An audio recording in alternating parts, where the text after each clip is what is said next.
டைரக்டரோட பஞ்சு, நீ director. Okay, director அந்த டீமோட கேளுங்க, டீமுக்கிட்ட கேளுங்க, அது அவங்க சொல்லுவாங்க. நான் எழுதுனேன். ஸோ இப்போ வந்து படத்தின் கதாநாயகனை கூப்பிட வேண்டிய தருணம் அப்படின்னு நினைக்கிறேன். பியாண்ட் த கமெடியன், அவர் நடித்த படங்கள் அவ்வளோ அற்புதமாக இருக்கும். 5 நிமிஷம் வந்தாலும் சரி, 50 நிமிஷம் வந்தாலும் சரி, காமெடிக்கு பஞ்சம் இல்லை அப்படின்னு சொல்லலாம். ஸ்மார்ட்டாக இருக்கீங்க சார், பயங்கரமான கவுண்டர்ஸ் கொடுக்குறீங்க. அதெல்லாம் எப்படின்னு தெரியல. அதை தாண்டி நான் எழுதி வச்ச இன்ட்ரோலாம் வந்து அழிச்சிட்டேன். ஏன்னா இங்கே சொன்னாங்க பாருங்க, எக்ஸ்க்ளூசிவ் இன்ஃபர்மேஷன். நிறைய பேருக்கு தெய்வமாக திகழ்ந்துட்டு இருக்கு. யோகி பாபு அவர்களை ஒரு சில வார்த்தைகள் பேசுமாறு கேட்டுக்கொள்கிறேன்.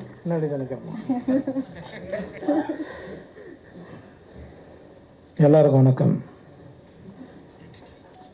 இந்த படத்தில் வாய்ப்பு எனக்கு கொடுத்ததுக்கு முதல்ல ப்ரொடியூசர் ரமேஷ் சார், உங்களுக்கு நான் ரொம்ப நன்றி தெரிவிச்சுக்கிறேன். அப்புறம் Hotstar Pradeep sir, Jagan sir, Naren sir, எல்லாருக்குமே நான் நன்றி தெரிவிச்சுக்கிறேன். சுரேஷ் சங்கையா வந்து எனக்கு காக்காமட்டிலேருந்து பழக்கம், அசிஸ்டன்ட் டைரக்டர்லேருந்து அவன் பழக்கம் எனக்கு ஒரு. அப்போது இப்போ சொன்ன மாதிரி கடாயன் கருணை படம் வந்து சுரேஷ் சங்கையா முதல்ல எனக்கு தான் கதை சொன்னார் அந்த படத்தை.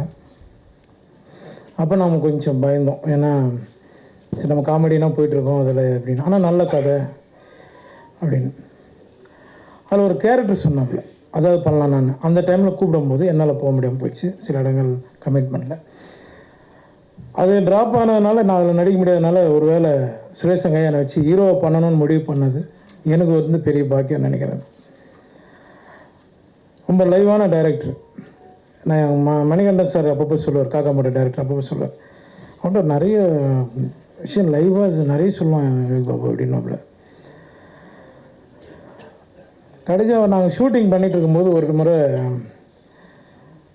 எல்லாம் இந்த ஆர்டிஸ்ட்டுங்க, நிறைய ஆர்டிஸ்ட்டுங்க எல்லாரையும் வந்து உட்கார வச்சு டிராக்டர்லேருந்து தள்ளிட்டு இருக்கான். நான் அப்போ சும்மா ஜென்ரலாக பேசிட்டுருவேன், என்னப்பா பண்ணிட்டு இருக்கான்னு பார்த்தா டிராக்டர்லேருந்து எல்லோரும் கீழே வந்துட்டான்.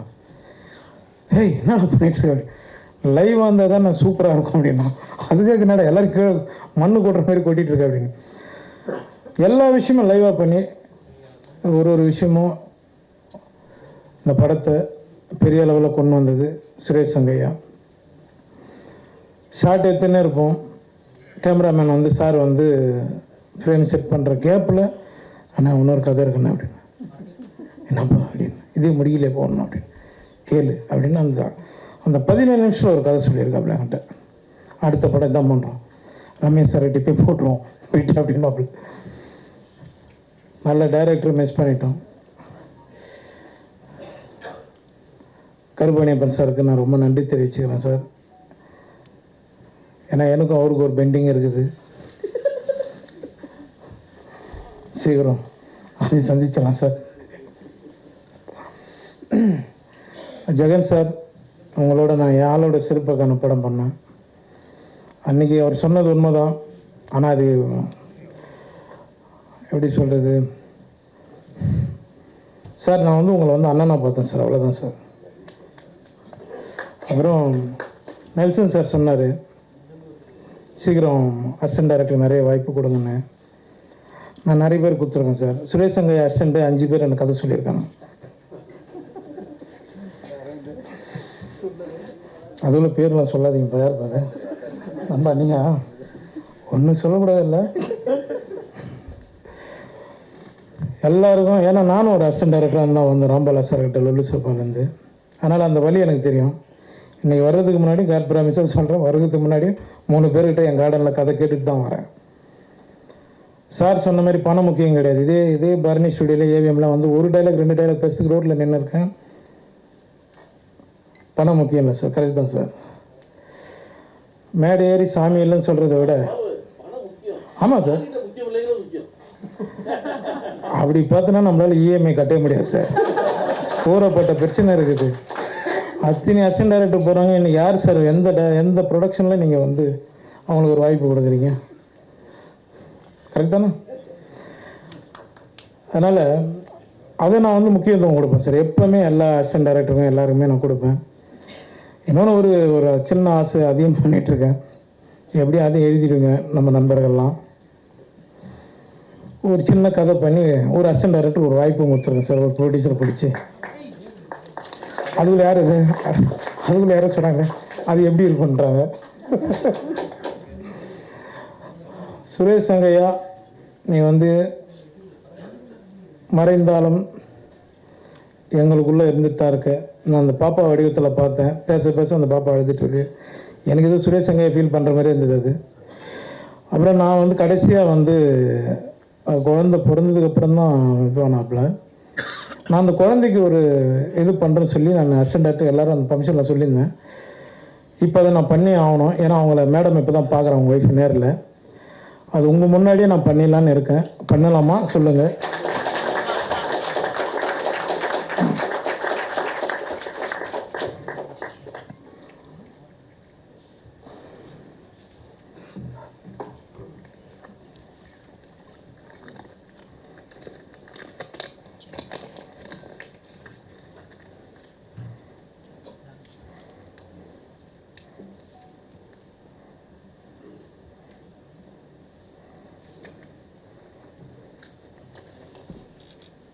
ஒரு செகண்ட், சாரி.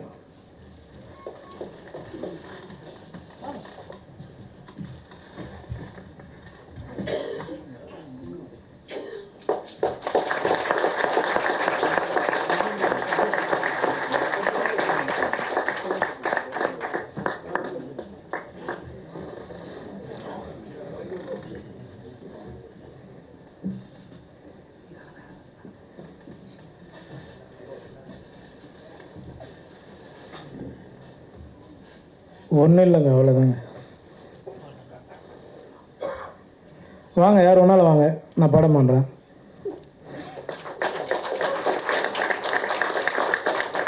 நான் ஒரு நம்பிக்கை வச்சுருப்பேன் சார். இன்னும் நான் மேடை ஏறி சாமி இல்லைன்னு சொல்கிறத விட மலை ஏறி சாமி கும்பிட்டுலாங்க. நான் வணங்குற முருகனை நம்பி இந்த படம் வெற்றி அடைய எல்லோரும் வேண்டிய. Thank you. Thank you so much sir. நீங்கள் கொடுக்குற அன்பும் அன்பளிப்பும் தான் வந்து இன்னி வரைக்கும் இந்த உயரத்துக்கு உங்களை கொண்டு போயிருக்க எங்கள் எல்லாரையும் சந்தோஷப்படுத்துது அப்படின்னு நினைக்கிறேன். இல்லை, எடுத்த உடனே உங்களை வந்து மனித கடவுள் சாய்ராம் அப்படின்னு சொன்னாங்க. ஆனால் உங்களுடைய பேட், அதை கெட்ட எண்ணங்கள் அப்படின்ற மாதிரி மற்ற தகவல் பரவுது. ஆனால் மேடையில் இப்போ பார்த்தீங்கன்னா டைரக்டர் இல்லாத இடத்த வந்து நீங்கள் நின்று அவங்களுக்கு என்ன செய்ய வேணும் அப்படின்றதுக்கு முன்னாடி நின்று செய்கிறீங்க. பட் இந்த மாதிரியான தகவல் ஏன் உங்கள் சைட்லேருந்து வெளியே வர மாட்டேன்? உங்களை பற்றி தவறான தகவல் மட்டும் முன்னாடி வெளியில் வரட்டும், அது வரட்டும், அப்படியே வரட்டும், தவறாக வரட்டும், தப்பு கிடையாது. எடுத்துப்பால உனக்கு என்ன கிரிக்கெட் ஃபங்க்ஷன் நான் வரணும் ஊருக்கு, அது ஏதோ வந்து ஏதாவது ஒரு செல்லு தூக்கிறேன் நான் ஒன்றும் பண்ணாத போல. இல்லைண்ணே, இல்லை உனக்கு தாம்பரத்துக்கு நான் வரேன். இல்லைண்ணே, அது ஒரு வாரமாக கேட்டதில்ல, நான் வரேன். அது ஆஃப் பண்ணு. இல்லைண்ணே, வானா நான் சொல்கிறதுக்கு இன்னும் நீ என்ன நான் கேட்டேன்னு எல்லாத்தையும் உங்களால் முன்னாடியே சொல்லிடுறேன். எலெக்ஷன் டைமில் கரெக்டாக தண்ணி டைம் வருது. ஏன்னா ஏற்கனவே மண்டேலா ஒரு ஓட்டு வந்து என்ன வேலையை செய்யுன்றத மண்டேலாவில் சிறப்பாக செஞ்சு காமிச்சிங்க.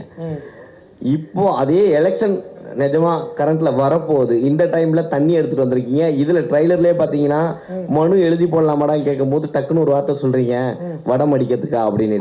டைரக்டரோட பஞ்சு. நீ டைரக்டர், ஓகே, டைரக்டர் அந்த டீமோட கேளுங்க, டீம் கிட்ட கேளுங்க, அது அவங்க சொல்லுவாங்க. நானா எழுதுனேன் இல்லைண்ணே, கலைவாணருக்கு அப்புறம் அவர் தான் பாட்டுல சிரிப்புல எல்லாத்தையும் மெசேஜ் சொல்லிட்டே வந்தாரு. அதுக்கப்புறம் சின்ன கலைவாணர் விவேக் சார் சொன்னாரு. அந்த இடத்துக்கு யோகி பாபு சார் வந்து கொண்டு இருக்காரா? அது நீ சொல்லி தான் தெரியும் நான் வந்திருக்கேன் அந்த இடத்துக்கு. ரொம்ப நன்றிப்பா. பேர் கேட்கல. ஹாப்பி. செயின் எங்கிருந்து வாங்கினேன்? வாங்கிட்டு 3 பிரஸ் மீட் போய் ஏய்